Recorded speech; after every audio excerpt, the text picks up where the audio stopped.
આજે તો વરસાદ આવતો હતો કદીશ બધાને 365 લોકોનો આજે આપણો દિવસ 293 બાબુ નવરમાં જોઈ લે તૈયાર બિયાર થઈને લખવા બેસી જવાનો હતો કારણ કે આજે થોડાક અસાઇનમેન્ટ પૂરા કરવાના હતા એટલે જોઈ લે આ બુક નથી આપણે હતી બીજી બુક તો લઈને બેસી ગયા હતા ને પછી આપણે નીકળી ગયા હતા કાલાવાડ જવા માટે કારણ કે કાલાવાડ આપણે થોડાક બુક ને બધું લેવા જવાનું હતું તો આપણે આવી ગયા હતા કાલાવાડ પછી બુક ને બધું લઈ લીધું હતું ને પછી આપણે આવી ગયા હતા ઘરે અને ઘરે જોઈ લે હવે અસાઇનમેન્ટ ડન હવે આપણે લખશું હવે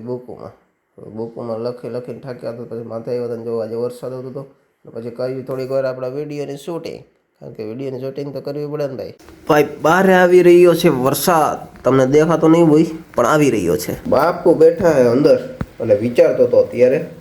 હું આજે વિડીયોમાં કેરેક્ટર કરું હું ટકો લકીડો તો હું જ છું અને ટકોય હું છું મને મારો એક ભાઈ કહે છે ટકો અને ભૂરો અને સાગરો આપણા ભાઈબંધ છે બે વિચારું અસલી ભૂરો અને સાગરો કેદી મારા વિડીયોમાં આવશે રિયલ કેદી હાલો ભાઈ આવી તો વાતો થાય રહેશે તો આજ આટલું જ મળીશું નવા ન્યૂઝ સાથે નવા કોન્ટેન્ટ સાથે તાલે બધા જય દ્વારકાધીશ.